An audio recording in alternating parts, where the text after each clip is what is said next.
Be me, Christina, HR manager. Absolutely loving my position of power over these males. Finally have the authority to create real change in this patriarchal hellscape. Every hiring decision, every performance review, every termination is a chance to level the playing field. These men have had it too easy for too long. Start my morning reviewing termination paperwork for Peter.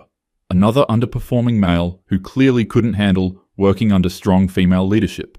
His stellar performance reviews from previous years don't matter. Those were obviously written by the old boys club before I arrived. What matters is creating space for more qualified women. Walk into office feeling empowered.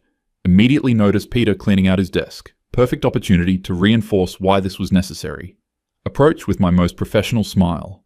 Peter, I hope you understand this decision wasn't personal. The company is simply evolving beyond outdated performance standards. Peter stops packing, turns around with this look of complete disbelief.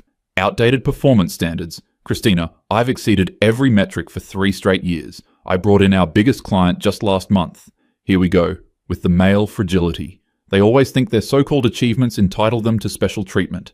Performance isn't just about numbers, Peter. It's about cultural fit, about fostering an inclusive environment where everyone can thrive. Cultural fit? I've never had a single HR complaint. I mentor junior developers regardless of gender. What exactly about my culture doesn't fit? He's getting that aggressive tone they always use when questioned. Probably never had a woman challenge his perceived superiority before. Look, I don't expect you to understand the nuances of modern workplace dynamics.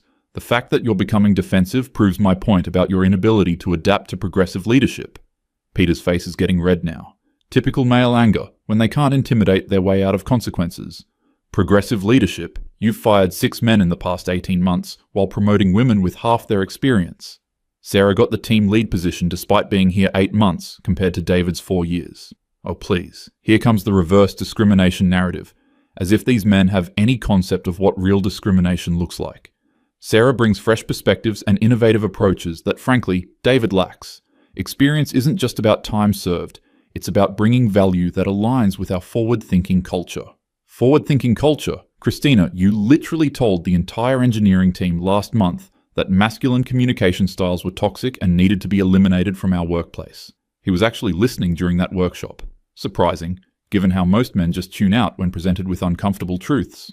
Masculine communication patterns have been proven to silence marginalized voices. Creating psychological safety requires dismantling systems that have historically favored aggressive, dominating behaviors. Peter starts laughing, but not the good kind. That bitter, entitled laugh men do when they realize their privilege is being checked. Psychological safety? Dave got written up for disagreeing with Linda's project timeline. Tom was sent to sensitivity training for using the word guys when addressing the team. Meanwhile, Jessica screamed at 3 different people last week and got praised for her passionate advocacy. Blah. Now he's just making things up, reframing normal accountability measures as somehow unfair. Those situations were handled appropriately based on their individual contexts. I wouldn't expect you to understand the complexity of equitable management practices. Individual contexts. The context is that you've created different rules for men and women. Every male employee walks on eggshells, while women can behave however they want without consequences. The persecution complex is strong with this one. Acting like basic workplace evolution is somehow oppressing him. What you're calling different rules is actually just equal treatment feeling unfair to people accustomed to systemic advantages. When you're used to privilege, equality feels like oppression. That's a good line. Definitely using that in my next presentation to leadership. Peter shakes his head and goes back to packing. You know what, Christina? I'm done trying to reason with you, but this isn't over. Ooh, threats now. How perfectly predictable. I hope for your sake that's not intended as intimidation, Peter. Threatening behavior toward HR personnel is grounds for legal action. Legal action? That's rich coming from you. We'll see who needs to worry about legal action. He storms off with his box of belongings, probably going to complain to his wife about the mean lady who held him accountable. Feel satisfied knowing I've made the workplace safer for everyone. One less toxic masculine presence poisoning our culture. Time to focus on identifying the next improvement opportunity. Spend rest of morning reviewing performance files. Stephen in accounting has been getting too comfortable lately. Keeps questioning budget allocations I've made for diversity initiatives. Obviously doesn't understand the investment required for meaningful change. His performance metrics are annoyingly good though. Going to need to be creative with the documentation. Start noting instances of resistance to change. and difficulty collaborating with diverse teams. Afternoon meeting with leadership about Q3 terminations. Need to present Peter's removal in terms they'll understand. Focus on team dynamics and cultural evolution rather than specific metrics. CEO Richard nods along as I explain the decision. Christina, Peter was one of our top performers. Are you sure this was the right call? Here we go with the old guard, protecting their favorites. Time to educate him about modern HR realities. Richard, performance in today's workplace isn't just about individual output. Peter was creating an environment where diverse team members felt marginalized and undervalued. That's concerning. Do we have documentation of specific incidents? Love how they always want paperwork for everything, as if systemic issues can be reduced to individual complaints. The patterns are subtle but persistent. Microaggressions, speaking over colleagues, dismissing innovative approaches that challenge traditional methods. These behaviors compound over time to create hostile environments. I see. Well, you're the expert on these matters. I trust your judgment. Exactly the response I was hoping for. Another convert to evidence-based management practices. Rest of week goes smoothly. Team productivity actually improves without Peter's negative energy. Proves my approach is working exactly as intended. Friday afternoon, get call from company lawyer Janet. Christina, we need to discuss a legal matter that's come up. Probably some routine compliance issue. Walk over to legal department, feeling confident. Janet looks unusually serious. We've been served with a federal civil rights lawsuit. Peter hired an attorney who's alleging systematic gender discrimination in our HR practices. Laugh immediately. These men and their victim complexes. That's ridiculous, Janet. Everything I've done has been to eliminate discrimination, not create it. Peter is obviously lashing out because he couldn't handle being held to higher standards. Christina, they're claiming a pattern of discriminatory termination spanning the past 2 years. They have documentation of 18 male employees who were terminated under questionable circumstances, while female employees with similar or worse performance were retained. 18 seems high, but each decision was justified based on cultural fit and team dynamics. Those terminations were all legitimate business decisions based on comprehensive performance evaluations. The fact that they involved male employees is coincidental. The lawsuit alleges that performance evaluations were manipulated to justify predetermined outcomes. They're requesting access to all personnel files, email communications, and documented review processes. My stomach drops slightly, but only because I know how lawyers can twist innocent documentation. My reviews follow established protocols and reflect genuine performance concerns. Any patterns are simply the result of addressing long-standing cultural issues that previous management ignored. Christina, I need you to walk me through your evaluation process. How do you determine when performance issues warrant termination versus coaching or improvement plans? Easy question. Just need to explain the holistic approach to performance management. I evaluate multiple factors beyond basic metrics: cultural alignment, collaborative approach, adaptability to modern workplace expectations. Traditional performance indicators often miss crucial behavioral patterns that impact team effectiveness. Can you give me specific examples of these behavioral patterns? Think back through recent cases. Peter's resistance to feedback, Stephen's questioning of budget decisions, David's outdated communication style. Resistance to progressive policies, undermining inclusive initiatives, perpetuating toxic masculine behaviors like aggressive communication or dismissing diverse perspectives. Janet takes detailed notes, probably preparing strong defense against frivolous claims. And female employees exhibiting similar behaviors received different treatment because slightly loaded question but easy to address.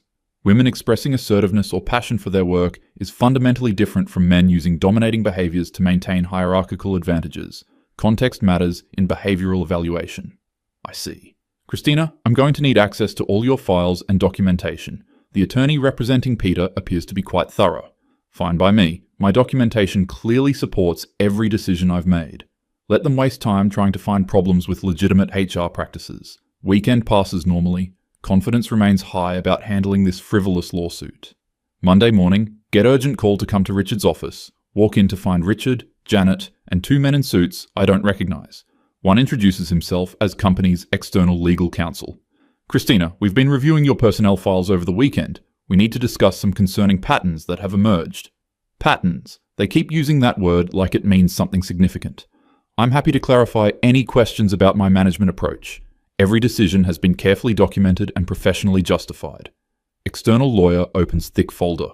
Ms. Christina, we've identified 43 male employees who received negative performance reviews or termination during your tenure, compared to 7 female employees. Can you explain this disparity? 43 seems high, but reflects the scope of cultural transformation needed. Those numbers reflect the reality of addressing long-standing workplace issues. Many male employees struggled to adapt to evolved standards and expectations. Yet during this same period, you hired or promoted 61 women compared to 12 men, despite roughly equal application pools. How do you account for this hiring pattern? Good hiring means prioritizing candidates who will contribute positively to team culture. I prioritize candidates who demonstrate collaborative skills, emotional intelligence, and commitment to inclusive workplace values. These qualities were more prevalent among female applicants. Richard interrupts with frustrated tone. Christina, Peter's attorney has subpoenaed email communications between you and other HR personnel. Some of these communications are problematic. My emails are professional and focused on legitimate business objectives. Not sure what could be problematic about that. External lawyer reads from printout. Quote, another day, another opportunity to thin the toxic masculine herd. Stephen's resistance to our diversity budget proves he's not aligned with company values. Does this sound professional to you? That was obviously taken out of context, part of larger conversation about cultural evolution. That communication reflected frustration with employees undermining important initiatives. It's natural to express concerns about resistance to positive change. Quote, David's promotion request denied. 4 years experience doesn't matter if it's 4 years of perpetuating outdated masculine leadership styles. Sarah brings fresh energy this team desperately needs. Perfectly reasonable justification for merit-based promotion decisions.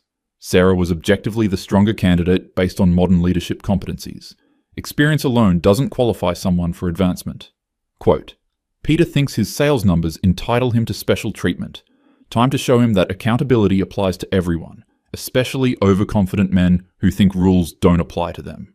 Okay, that one sounds worse without proper context, but still reflects legitimate performance management concerns. Peter displayed entitlement issues that needed addressing. His attitude was becoming problematic for team morale. Janet looks mortified. Richard appears angry. External lawyer continues reading. Quote, performance reviews are our most powerful tool for reshaping workplace culture. Every negative review for toxic males creates space for qualified women to advance. Does this represent fair performance evaluation practices? That's completely twisted, obviously referring to natural consequences of merit-based assessment. That statement reflects the reality that removing underperforming employees creates opportunities for better candidates. It's basic workforce optimization. Ms. Christina, these communications suggest predetermined bias rather than objective evaluation. Combined with the statistical patterns, they paint a troubling picture of discriminatory practices. This is getting ridiculous. They're criminalizing efforts to create equitable workplace culture. My practices have been consistent with modern HR standards and diversity best practices. If creating inclusive environments is now considered discriminatory, then the legal system needs updating. Richard explodes. Christina, you've exposed this company to massive legal liability through your personal crusade. These aren't diversity best practices, they're illegal hiring and firing practices. Typical male reaction when challenged on outdated thinking. Even Richard falls back on aggressive tactics when threatened. Richard, I understand this is stressful, but we can't let fear of frivolous lawsuits prevent us from making necessary cultural improvements. Standing up to discrimination sometimes requires difficult decisions. Difficult decisions? You systematically targeted male employees for termination while giving female employees preferential treatment. That's textbook discrimination. He's completely missing the point about correcting historical imbalances. What you're calling preferential treatment is actually leveling a playing field that's been tilted toward men for decades. True equality requires intentional action to correct systemic advantages. External lawyer interjects. Ms. Christina, federal employment law doesn't recognize correcting historical imbalances as justification for present discrimination. Your actions appear to violate multiple civil rights statutes. Civil rights statutes written by and for the benefit of historically privileged groups. Using them to prevent actual equality is peak legal system irony.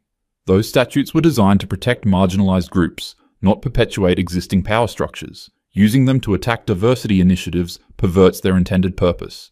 The law prohibits discrimination based on gender, regardless of which gender benefits.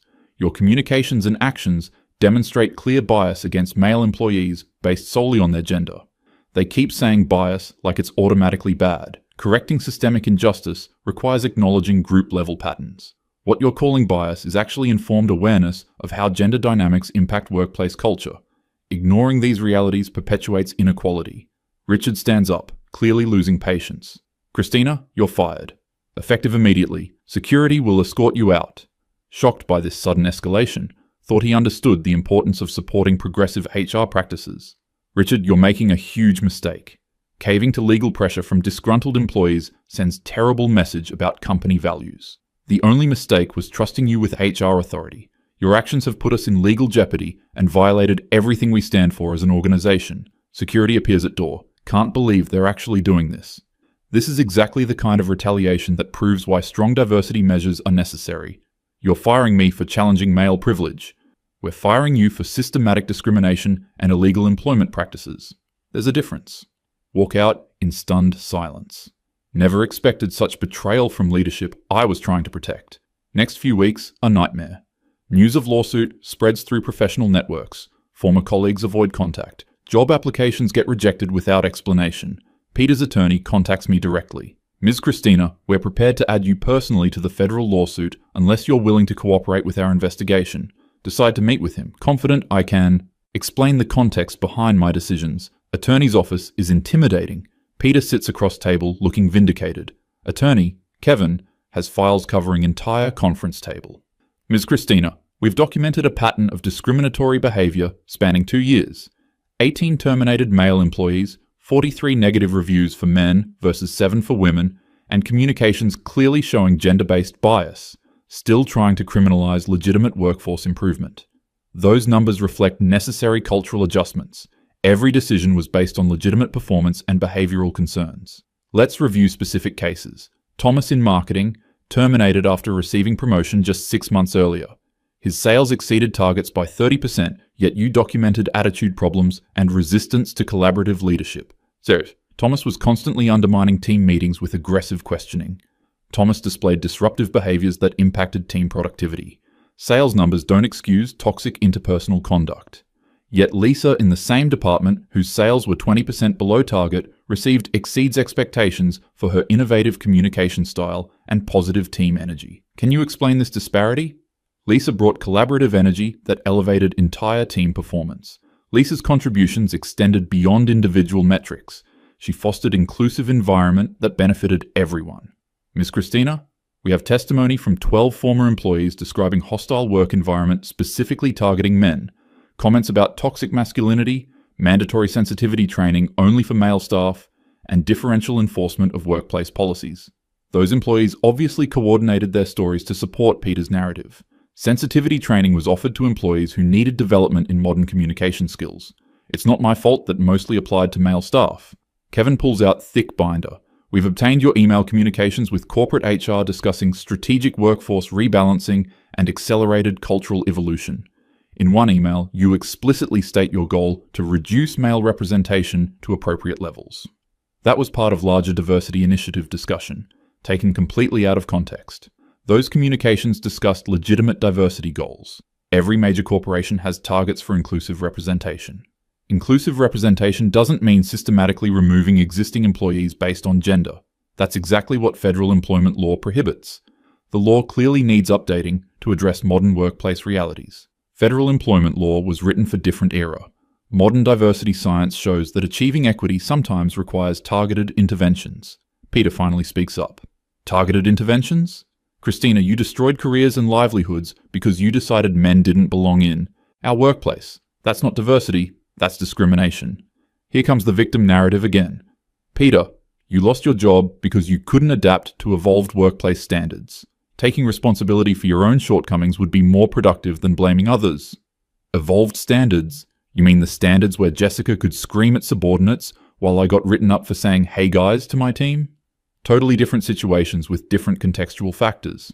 Jessica was advocating passionately for important projects. Your language use reinforced exclusionary patterns that marginalized team members.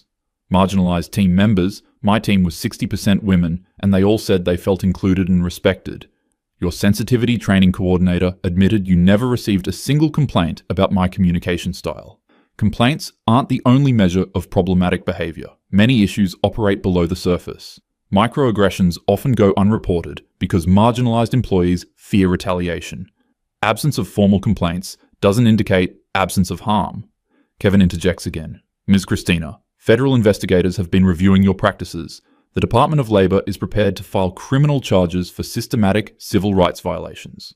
Criminal charges seem extreme for HR management decisions. Criminal charges for employment decisions? That's prosecutorial overreach designed to intimidate diversity advocates. Discriminatory employment practices are federal crimes when they demonstrate systematic intent to deny equal opportunity based on protected characteristics. Your documented statements and actions meet that standard. This legal system is completely backwards, criminalizing efforts to achieve actual equality while protecting existing privilege. The legal system needs to evolve beyond protecting historically advantaged groups from accountability. Real justice requires dismantling systemic barriers. Ms. Christina, do you feel any remorse for the harm your actions caused to terminated employees and their families? Remorse for improving workplace culture and creating opportunities for qualified women. I feel satisfied that I took meaningful action to address workplace inequality. The terminated employees will benefit from learning to adapt to modern standards. Peter looks incredulous. Satisfied? Christina, James lost his house because he couldn't find work after you fired him. David's wife left him because of the stress. Stephen had to pull his kids out of private school. You destroyed families over your personal ideology. Those men should have considered consequences before resisting positive change. Personal struggles resulting from termination are unfortunate, but don't invalidate the necessity of cultural evolution. Adaptation requires temporary discomfort. Temporary discomfort? You cost 18 men their livelihoods and damaged dozens of careers through manipulated reviews. That's not discomfort, that's devastation. They're being overly dramatic about normal workforce transitions. Workforce evolution always involves displacement. The responsibility lies with individuals to develop skills and attitudes that align with contemporary expectations. Kevin closes his files. Ms. Christina, your complete lack of remorse and continued justification of discriminatory behavior will be noted in our federal filing. Criminal prosecution will proceed. Criminal prosecution for HR management seems like massive overreach. This prosecution represents backlash against diversity progress. History will vindicate my efforts to create equitable workplaces. Leave attorney's office feeling confident about eventual vindication. Progressive movements always face initial resistance from entrenched systems. 6 months later, sitting in federal courtroom as defendant. Charges include conspiracy to violate civil rights, systematic employment discrimination, and fraud related to manipulated performance reviews. Prosecutor presents overwhelming evidence. 18 terminated men, 43 manipulated reviews, documented email communications showing intent to discriminate. My attorney argues cultural evolution and diversity advancement. Jury seems skeptical of explanations. Peter testifies about career destruction and family impacts. Other terminated employees share similar stories. They make it sound like personal vendetta rather than professional management. Take stand in my own defense. Opportunity to explain progressive HR methodology to jury. Every decision I made was intended to create more inclusive, equitable workplace culture. The terminated employees struggled to adapt to evolved standards that prioritized collaboration over domination. Prosecutor cross-examines aggressively. Ms. Christina, you testified that male employees struggled to adapt. Did you provide equal coaching and development opportunities to help them adapt? Coaching was available to employees who demonstrated genuine commitment to change. I provided resources and feedback to employees who showed willingness to evolve. Unfortunately, many male employees resisted these development opportunities. Yet testimony shows female employees received extensive mentoring and support, while male employees were written up for identical behaviors. How do you explain this disparity? Different employees require different approaches based on their specific needs and challenges. Effective management requires tailored approaches. Female employees needed encouragement to overcome historical barriers, while male employees needed accountability for privileged behaviors. Privileged behaviors? Can you define what constitutes privileged behavior in workplace setting? Easy question about fundamental diversity concepts. Privileged behaviors include dominating conversations, dismissing diverse perspectives, resisting inclusive policies, and perpetuating masculine communication styles that marginalize others. Did you apply these same standards to female employees? For instance, when Jessica screamed at subordinates, did you consider that dominating behavior? Jessica's situation was completely different context. Jessica was advocating for important initiatives under stressful circumstances. Context matters in behavioral evaluation. So the same behavior is acceptable from women, but not from men. They're deliberately misunderstanding the complexity of power dynamics. Behavior must be evaluated within historical and systemic contexts. Women asserting themselves operates differently than men reinforcing existing advantages. Ms. Christina, Federal employment law prohibits different standards based on gender. Do you acknowledge violating this legal requirement? Federal employment law fails to account for systemic inequality and necessary corrective measures. I followed progressive HR practices designed to achieve actual equality rather than maintain existing disparities. Sometimes, legal compliance conflicts with moral imperative. Prosecutor presents email evidence. My communications about thinning the herd and strategic workforce rebalancing sound worse when read aloud in courtroom. Closing arguments focus on systematic nature of discrimination. Defense emphasizes diversity advancement and cultural progress. Jury deliberates for 6 hours. Returned guilty verdict on all charges. Sentencing hearing 3 weeks later.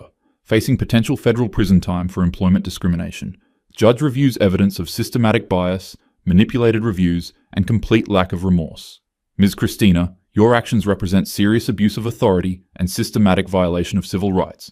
Your continued justification of discriminatory behavior shows no understanding of the harm caused. Address court about importance of progressive change. Your Honor, my actions were necessary to address historical workplace inequality. Punishing diversity advocates sends chilling message about our commitment to justice. Ms. Christina, discrimination is discrimination regardless of motivation. Federal law protects all workers from systematic bias, including male workers. I sentence you to 18 months federal prison and 5 years supervised probation. 18 months seems excessive for employment management decisions. Appeals process takes additional year. Conviction upheld at every level. Legal system clearly invested in protecting traditional power structures. Enter federal prison, still believing in rightness of my actions. Cellmate asks what I'm in for. Employment discrimination, apparently. I made hiring and firing decisions to create more equitable workplace, but the legal system criminalizes diversity advancement. So you fired people for being men? She completely misses the complexity of systemic change efforts. I removed employees who perpetuated toxic workplace cultures and couldn't adapt to inclusive standards. Their gender was coincidental. Sounds like you fired them for being men. That's messed up. Even prisoners don't understand progressive employment practices. 18 months in prison provides time to reflect on broader systemic issues. Realize the entire legal and corporate structure is designed to prevent meaningful change. Release after serving full sentence. Professional prospects completely destroyed. Disbarred from HR practice. Blacklisted from corporate positions. Forced to take minimum wage retail job to survive. Co-workers don't know about criminal background, but skills feel wasted on menial tasks. Occasionally see news about former company. They hired traditional HR director who reversed all my diversity initiatives. Male hiring and promotion rates returned to previous levels. Exactly the regression I predicted. Peter found new job and rebuilt career. Other terminated employees also recovered professionally. They got book deals and speaking opportunities about workplace discrimination. Media portrays them as civil rights heroes. My story gets framed as cautionary tale about extremist ideology. 5 years later, still on probation, struggling financially and professionally, but convinced that history will eventually vindicate progressive employment practices. Watch diversity initiatives continue advancing in corporate America. Other HR professionals learn from my experience to be more subtle in implementation. Maybe my sacrifice helped educate others about necessity of strategic approach to workplace equity. Change is slow, but inevitable. My methods were ahead of their time, but ultimately correct. Probation officer asks about employment prospects. Christina, have you considered that your approach to workplace diversity might have been fundamentally flawed? Typical question from someone who doesn't understand systemic change requirements. My approach was necessary given the scope of inequality I was addressing. The punishment was disproportionate to the actions taken. 18 men lost their jobs unfairly. Don't you feel responsible for that harm? Those men would have eventually been displaced by natural workforce evolution anyway. Workforce transitions are always difficult. My actions accelerated necessary changes that would have happened eventually through market forces. But you manipulated performance reviews and applied different standards based on gender. That's not workforce evolution, that's discrimination. They keep using that word like it automatically invalidates progressive change efforts. Discrimination implies unjustified differential treatment. My actions were justified by the need to correct historical imbalances and create equitable opportunities. Do you think you'll ever acknowledge the harm you caused? Harm is subjective and must be weighed against broader social benefits. I acknowledge that individuals experience difficulty adjusting to necessary changes, but preventing systemic progress causes greater long-term harm to society. 5 years of probation finally end. Criminal record permanent but legal restrictions lifted. Apply for basic office positions. Background checks eliminate most opportunities, forced to continue retail work indefinitely. Occasionally encounter former colleagues at professional events. They avoid conversation and seem uncomfortable. Attend diversity workshop out of curiosity. Facilitator discusses avoiding discriminatory practices while advancing inclusion. Raise hand during Q&A. How do we achieve meaningful diversity without taking decisive action against entrenched resistance? Facilitator recognizes me and quickly moves to different question. Realize I've become cautionary example in HR training materials. My case study used to teach what not to do in diversity initiatives. Watches other organizations implement subtle, gradual approaches to workforce change. Progress is slower, but avoids legal challenges. Maybe they learned appropriate lessons from my experience. 10 years after conviction, still working retail. Never found pathway back to professional career, but remain convinced about correctness of original approach. Read about ongoing workplace inequality studies. Gender disparities persist despite decades of diversity programs. Proves that gradual approaches aren't sufficient for systemic change. Occasionally get interview requests from researchers studying employment discrimination. Opportunity to explain progressive methodology to academic audiences. Dr. Williams, my case demonstrates the legal system's investment in protecting traditional workplace hierarchies. Meaningful change requires bold action that challenges existing power structures. Ms. Christina, but your actions clearly violated federal employment law. How can illegal discrimination advance equality? Academics still don't understand the distinction between justified and unjustified differential treatment. Federal employment law was written to maintain existing advantages for historically privileged groups. True equality requires moving beyond legal frameworks designed to prevent progress. So you believe discrimination laws shouldn't apply when targeting historically advantaged groups? They keep trying to trap me with semantic arguments about discrimination. I believe justice requires acknowledging historical context and taking corrective action. Laws that prevent such action perpetuate inequality. But 18 men lost their livelihoods. Don't their individual rights matter? Individual rights must be balanced against collective advancement and social justice. Individual disruption is unfortunate but necessary for broader systemic change. Those men will ultimately benefit from living in more equitable society. You show no remorse for the personal harm your actions caused. How do you justify that? Remorse implies wrongdoing, which requires accepting flawed legal and social frameworks. I feel satisfaction that I took meaningful action against workplace inequality. Remorse would require abandoning principles of justice and equity. Interview ends with researcher looking disturbed. Probably another person who can't handle challenging traditional assumptions. 15 years later, working same retail job, health declining from stress and limited resources.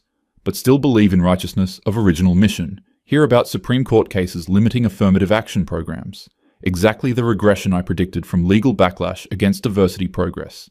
Younger co-workers sometimes ask about my background. Why does someone with college degree work here permanently? Explain about career in human resources and commitment to social justice. I challenged systemic inequality in corporate environment and faced retaliation from entrenched power structures. So you got fired for being too woke? They reduced complex issues to oversimplified political labels. I was criminally prosecuted for implementing progressive employment practices. The case demonstrates how legal system protects existing privilege. That sucks. Systems totally rigged against people trying to make change. Finally, someone who understands the broader context of my experience. Watch new generation of diversity advocates entering workforce. They're more cautious and strategic than my generation. Learn from our mistakes about timing and implementation. Maybe my sacrifice provided valuable lessons for future progress. Change requires both bold pioneers and strategic implementers. History will recognize my contribution to advancing workplace equity. 20 years after conviction, still at same retail job. Never married, few friends, limited prospects, but maintained dignity and principles throughout ordeal. Retire early due to health problems. Small apartment, limited savings, social isolation. But conscience clear about fighting good fight. Write memoir about experience during final years. Principled resistance, one woman's stand against workplace inequality. Self-published through online platform. Few sales, mostly negative reviews. Readers don't appreciate complexity of progressive change efforts. Die alone but unrepentant. Obituary mentions criminal conviction without context. Legacy defined by legal system rather than moral principles. Never learned to question whether systematically firing men was actually discrimination. Never developed empathy for individuals harmed by ideological zealotry. Never recognized difference between equality and revenge. Took no responsibility for abuse of power. showed zero growth or wisdom from experience, remained convinced until death that everyone else was wrong, believed history would vindicate systematic gender discrimination, died bitter and alone, destroyed by her own hatred, learned nothing, changed nothing, accomplished nothing, except harm.